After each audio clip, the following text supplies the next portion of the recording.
अवैध है, बावजूद इसके चंद्रचूड़ साहब ने उस पे आगे की कोई कार्रवाई नहीं की और ना चुनाव आयोग ने की। तो इसका मतलब हाथी के दांत खाने के और दिखाने के और चंद्रचूड़ साहब भी सफेद हाथी साबित हुए और चुनाव आयोग भी सफेद हाथी साबित हुआ और राजनीतिक दल अपनी मौज मस्ती से पैसा ले रहे हैं आज भी इलेक्टोरल बॉन्ड के माध्यम से। इस पर क्या कहेंगे?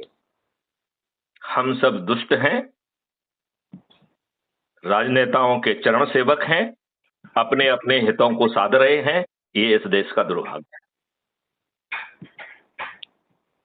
अगर आपको कोई राजनीतिक दल होने के नाते इलेक्टोरल बॉन्ड के माध्यम से उद्योगपति चंदा दे कि राष्ट्र निर्माण में आप आगे बढ़ो, हम आपके साथ हैं, तो आप चंदा लोगे? 100%,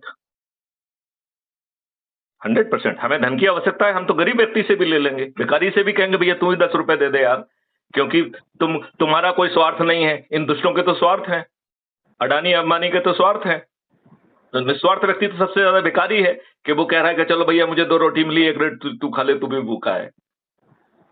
तो इसका मतलब अडानी अंबानी और उद्योगपति अगर आपको पैसा देंगे तो आप लोगे? 200% लेंगे। और मैथिली शरण गुप्त किसी का हित साध नहीं सकते हैं, नहीं तो जेल चले जाएंगे। तो क्या प्रॉब्लम है आपको? अच्छा, तो उनसे पैसा लोगे आप और उन्हीं के खिलाफ कार्य करोगे? आप उनसे पैसा लेके उन्हीं के खिलाफ कार्य करोगे? नहीं नहीं नहीं, हम किसी के खिलाफ काम नहीं करेंगे। नियम कानून जो है ना एक प्रक्रिया के तहत बन रहे हैं।